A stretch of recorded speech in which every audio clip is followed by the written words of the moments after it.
Hello, everybody. It's Chris Underwood from the National Institute of Anthropology. I'm going to talk to you today about shipwreck archaeology in Argentine Patagonia. And the catch is the helicopters, quad bikes, and horses, all of which we use to get from A to B and B to C. I'm going to feature two projects, really. The one that took me to Argentina in 2005, which is HMS Swift, the study of that vessel that was lost in 1770. And the project, which is the study of cultural heritage remains on the Atlantic coast of Tierra del Fuego. And just to clarify, Patagonia spans two countries, Argentina and Chile. As you can see in my subtext there, logistics for us are always an issue. We're based in Buenos Aires, and everywhere we work, which is tending to be in the south, involves quite a lot of transport issues. But one thing I'd like to stress here is one thing that I found absolutely fascinating about this part of the world is the number of people per square mile. And you can see on my little list there, not only is it a huge area, there are only 2 people per square kilometer living in this zone. It's incredible. Puerto Deseado, which is the location for the Swift, is 2,000 kilometers, about 1,500 miles south of Buenos Aires. And we have to take most of our equipment from there to Deseado to work on this particular site. The Swift is a fixed-rate ship, quite small. You can see there she's only 100 feet long or so, waterline, 73 at length of keel. And one can only imagine what it was like to serve on a vessel some 7,000 miles away from the UK for many months in a very isolated part of the world. The picture on the right-hand side, HMS Atalanta, gives you an idea of what the Swift may have looked like. She was armed. She had 14 6-pound guns and 12 half-pound swivel guns, which you'll be familiar with, were to repel boarders or for close conflict. We know that she didn't have her full complement. There's about 95 men on board the Swift. And it may not be a surprise, but some of those people were not from the United Kingdom. We have Americans, Europeans, Caribbean, and of course, the 4 countries of the United Kingdom. The Swift was dispatched from London, I guess, early in late 1769, and arrived in the Falklands. She was then given orders to conduct what are described as hydrographic surveys of the Malvinas Falklands, but also the eastern side of the Atlantic seaboard of Latin America, or Patagonia. You can see, I'm going to point the Falkland Malvinas Islands where she was based, Port Egmont, and she left, and soon after leaving, she was caught in heavy weather and was forced to basically follow the wind direction and went ever closer to the continental coast of South America. We know from the record that she first stranded, she hit a rock. You can see my cursor over an uncharted rock. They were quite familiar in those days with the area. It was known as Port Desire in 1770. It's now Puerto Deseado.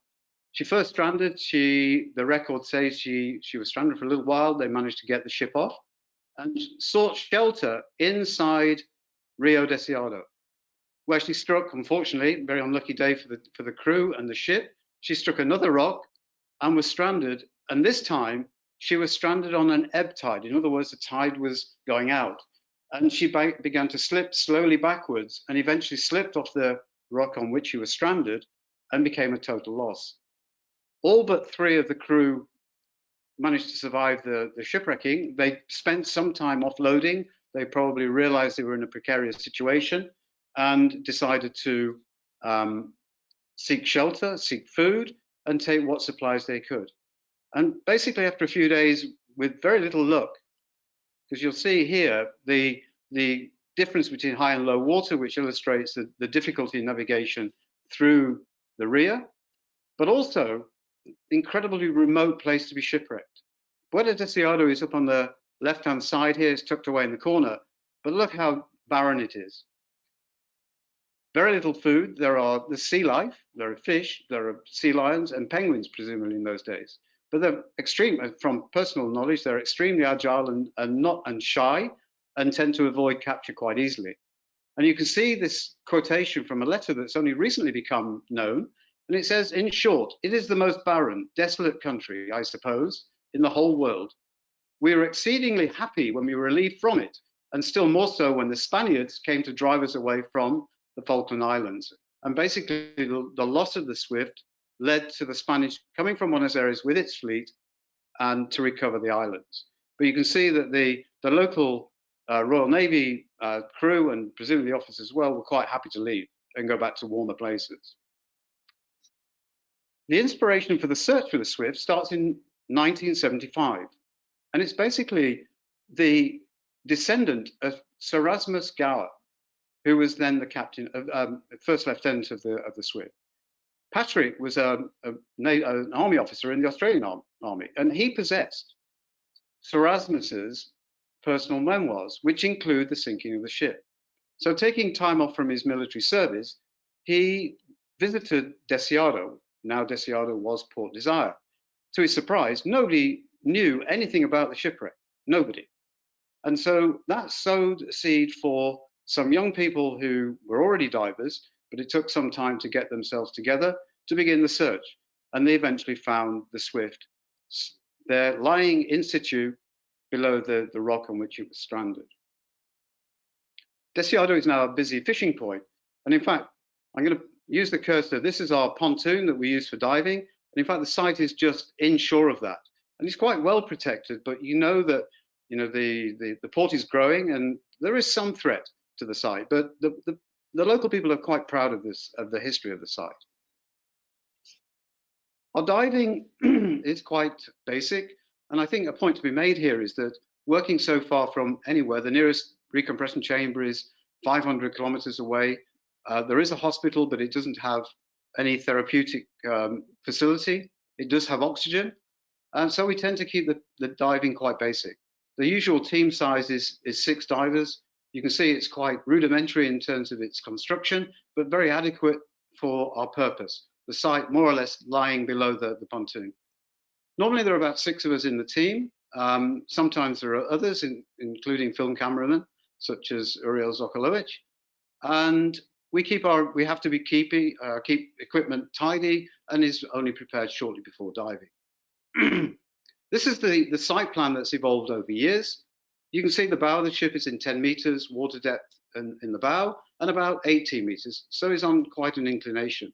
The 4 squares and the rectangle indicate the places that the Swift has had interventions, excavations. It's been surveyed, but there are interventions with excavations in only those 4 areas. We tend to dive with 2-meter grids, and you can see the bottom slide there is an artistic representation of the stern, the officers' quarters here, the 2-meter square grids using a water dredge. Just to give you a little site tour, the diver here, the archaeologist, Christian, is swimming below the main deck and above the lower deck. You can see the visibility on this day, which is extremely rare, I have to say, is quite good. You can see the beams that go across the ship, and you can see some of the planking here, although covered in marine growth, is still quite well preserved. It's about 50%. And in fact, it's a mirror image of the Mary Rose, which sank with her starboard side down, with more or less the same amount of structure and artifacts enclosed within it. So there is some similarities there. The next slide shows, again, heavily encrusted, but the mouth of a cannon. This one here is, you can find this in next to HMS Victory in Portsmouth, and is located down here. And basically, as the ship has turned over on our port side, all the cannon have tumbled gradually into quite a large pile of concreted ordnance, and are actually in a very difficult place to excavate and also difficult to recover. And so far, none have been. You'll see here, luckily, we found a good gun chock or a wedge or even a coin in the 16th century with the name Swift on it. That's pretty good evidence to suggest that we're actually on the right shipwreck. And of course, if you look very closely on the leading edge, you can see 6p, and that could be 6-pounder. But also, if you look on later ships, they actually number the carriages according to where they're positioned on the side in the ship. One example of that is HMS Warrior in Portsmouth, which numbers its. So it could easily be number 6 gun on the port side. We don't know quite yet. Also here, you can see diver under the bow of the ship. You look at my cursor, and you can see the hawse hole, which is where the rope for the anchor would be protruding, and a typical Admiralty anchor. And lower down, although extremely difficult in the visibility that we normally have, which is less than 1 meter and very murky, there is actually an anchor still in place. The excavation zones, the stern, midships here, within which we found the compartmentalized wooden chest with bottles and medicine containers. We also have unofficial team members who, for those that dive in this part of the world, they're friendly, and in fact, often too friendly, and are quite happy to play when you're going up and down and interfere with one's excavation. But they are quite nice to see, and they're amazing. If we could dive like them, it would be incredible. I'm going to show a little video here of what it's like to record underwater, if it will go for me. Why won't it go? Huh. It's playing this morning. I'm just going to advance it because it's for the sake of time. And basically, what you're looking at here is a cupboard that's actually the deck. The lower deck is to the right-hand side here. You can see that where my cursor is, the scale. And inside a cupboard that's gently slipped off the deck. And inside you've got blue and white porcelain ceramics. And Christian, our architect, who's extremely gifted when it comes to sketching underwater, is taking a scale sketch of the cupboard and its contents.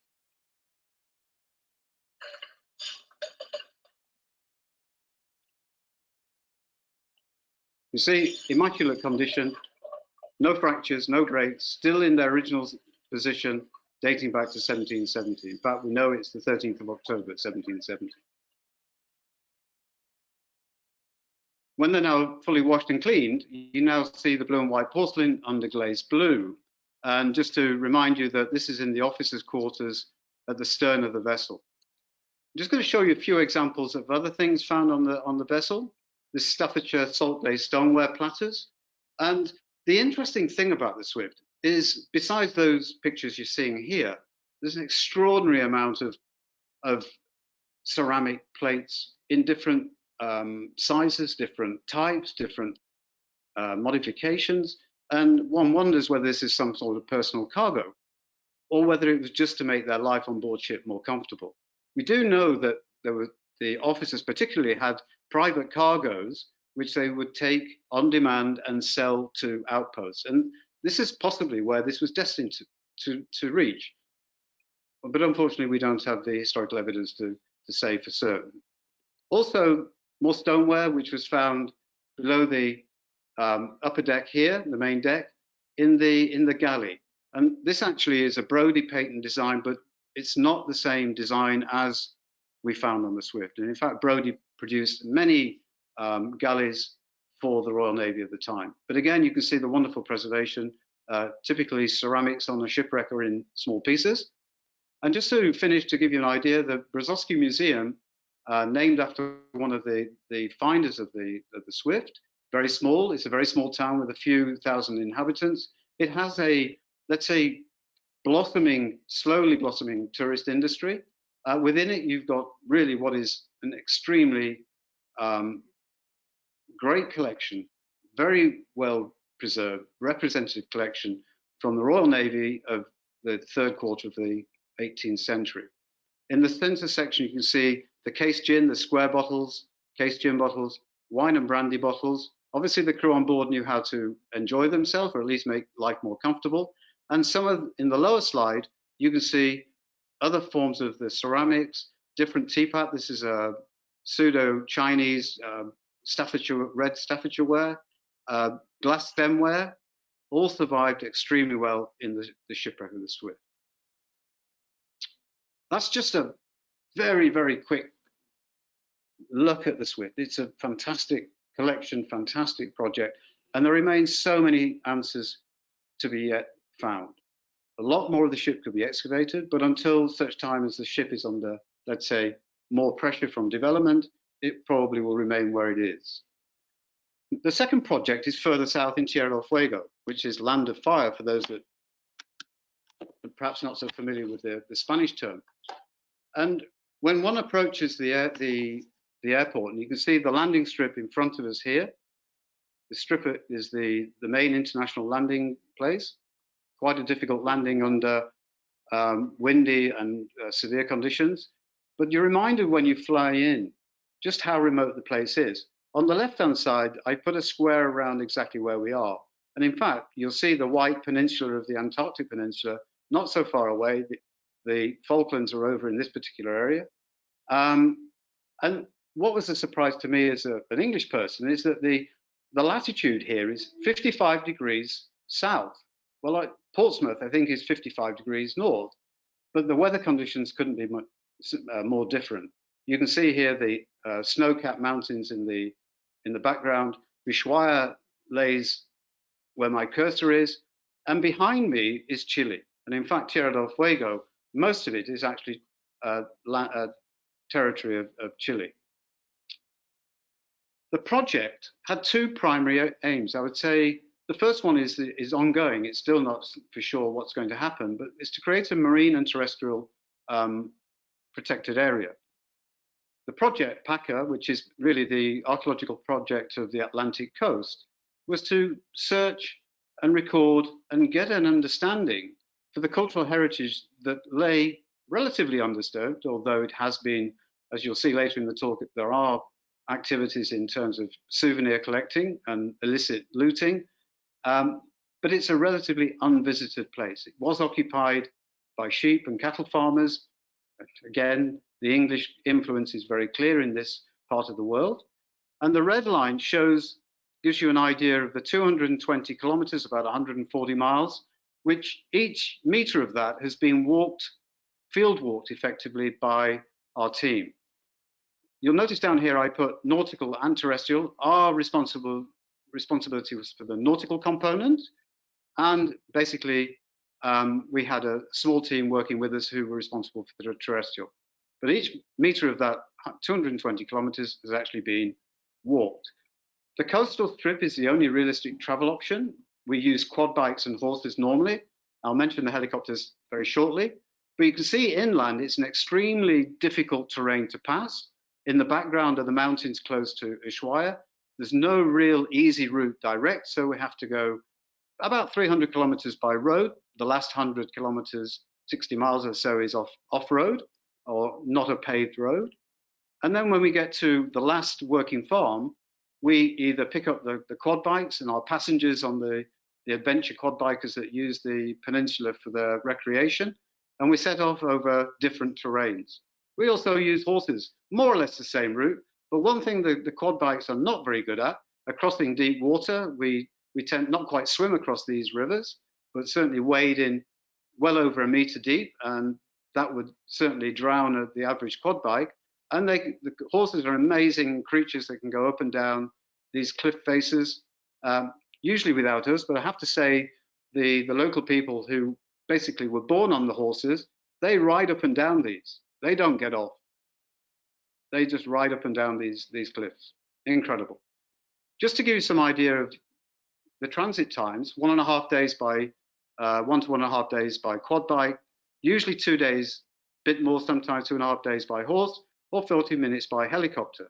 The problem with helicopters, they're extremely expensive and rare in this part of the world, but of course, much easier. I think if you asked any of us, we would all say we prefer the horse, much more sympathetic to the landscape and actually more flexible in terms of what they can do on the landscape. We have 2 stopovers normally in outposts, which are provided for the sheep and cattle herders in historic times. They're maintained by, in fact, the owner of the horses, who maintains them for adventure horseback riding during the summer. Our idea was to survey the intertidal and super. I've used the word super tidal, which is beyond the intertidal zone, to really identify ship parts. take photographs, dimensions, GPSs, and only sketches take time, and the photographs are quite useful as an alternative. Just to give you an idea, this is one particular point on the route. The top left here is a bow of a ship. This is the bow where the bowsprit would be, this pit here. And you can see it's quite an accurate, it's very similar to the representation of the picture here. On the right-hand side is a Roger pattern anchor, which dates from about 1865. The windlass, which you can see on the foredeck here. And this is just a scrambled mess of ship parts, a real ship graveyard. Almost the only thing you can see in this particular image here is a mooring bit. But along the way, we come across ships like wrecks, which are a little bit more intact. This is an 1932 photograph of the Duchess of Albany, which wrecked in 1893, built in the UK. And in fact, if you want to read this in more detail later, you can see it's quite a large ship, 3-masted, square-rigged fore and main, with a mizzen in the fore and aft sail in the mizzen mast, the rear mast, 1,700 tons, built in London. You can see and get an impression about the impact of sailing, but also the impact of the trade between Europe and not just this part of the world, but that many of these ships are going around Cape Horn to get to other destinations. She was sailing from Rio de Janeiro with a ballast cargo of gravel, and she became off course and struck Policarpo Bay down here, and she was en route for Valparaiso. Again, you can see the terrain. There's no Coast Guard to go running to for help. It was all about getting off the ship safely and making your way back to a port. They actually thought they'd wrecked off Staten Island, which is in the Beagle Channel, but to their dismay and despair, I guess, found that they were so far off channel, they were actually on the south coast of the Atlantic coastline. Interestingly, you can see here the bow of the ship, and there's an anchor that comes out, still attached to the ship, all the way out to an anchor about 200 meters out to shore, offshore. And it would appear that the captain, knowing the ship was lost, deployed his bow anchor, which would hold the anchor steady while the stern of the ship, not quite gently, we know from the historic records, she bumped away ashore, but at least the crew would be able to leave the ship relatively safely. We know from the historic records that there was a court of inquiry. Those of you familiar with the Merchant Shipping Act here, those divers amongst you will be very familiar with its contemporary and current day impact on salvage and things like that. But basically, the court found that the captain was unable to find his true position. We know he declared that it was actually very foggy, couldn't see land. And so basically, it was flying blind for all intents and purposes until he saw the South Atlantic coast. He was found not guilty of negligence, but he obviously lost the ship, which couldn't have been a particularly good thing for his career. Moving on, this is actually a rescue archaeological project. In 2016, quad bikers found baskets of ceramics. And you can see here, this is actually a later photograph of a subsequent rescue by archaeologists, where you can see 5 of the baskets eroding out of the beach. Now, the interesting thing about this is that we, in our previous beach surveys, had been past this beach, not numerous times, but at least several times, and had surveyed the beach further up the beach for ceramic and shipwreck remains, of which there are, but there weren't ceramics certainly like this. So is this beach erosion consequential of climate change? We don't know, but they certainly, we don't think, had been seen or had been exposed, certainly seen by humans before 2016. You can see that many items were taken, and in fact, after a long story, they posted things on the internet, archaeologists saw them, wondered where they came from. It was illegal under Argentine law to do this, and to cut a long story, there was then a rescue to try and recover what turned out to be a cargo of English ceramics. Now, we don't know which ship this came from. And in fact, with more time, I could show you offshore, there is actually a ship, you think, oh, that was the obvious one, but it's too late. It was 1901. Ooh, I've got to go.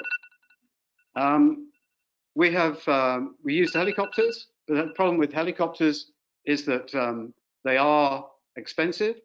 The project Donata was about digging, recovering, packaging. So basically dig, record, recover, pack.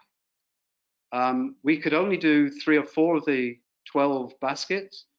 We had to be resupplied with materials from fresh water. And the important thing was the empanadas, which are basically an English Cornish pasty, an Argentine Cornish pasty. The English ceramics from Anthony Shaw, first established in Tunstall, Merseyside, and then Beslem in Stoke-on-Trent. And I just want to finish with this because it's an untold story. Complicated logistics, horses, helicopters, and boats. There is a wreck off this coast here. We don't know exactly where it is, but we found in 2014 bits of ceramics, extremely complicated, from bus, horse transport, the horses, generators, a boat that took days more than was forecast to arrive, helicopter resuppliers with fuel, tents, everything, including diving. The search zones beyond the wave cut platform, high water and rock pools. Out of this came ship's knees, fragments of copper alloy, which could be, it's not sheathing, but it's too early for sheathing, cannonballs from the period, and also, if you look very closely here, about a 4-inch, 8 centimeter long set of dividers.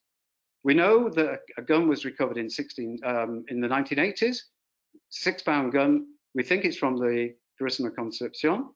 We had the help of 2 American colleagues, Mike Kriver and Joe Howitt, from Search and from NOAA to come with their magnetometer, which was loaned to us. And there was a eureka moment.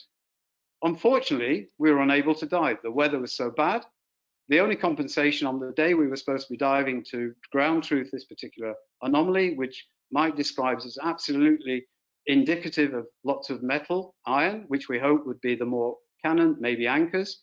No diving. The weather beat us. So we haven't finished this.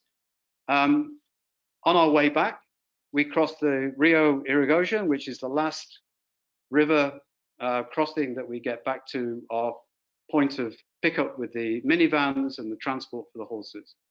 I'm very grateful to our sponsors, including National Geographic, HiPAC for their differential GPS, Anonyma for the food, Marine Magnetics for the magnetometer and cabling. Mike brought his own equipment for the computing, and CONICET, which is the research establishment in Argentina, for which some of my colleagues work, and also to the province of Tierra del Fuego and the Museo del Fondo Mundo. Thank you for listening.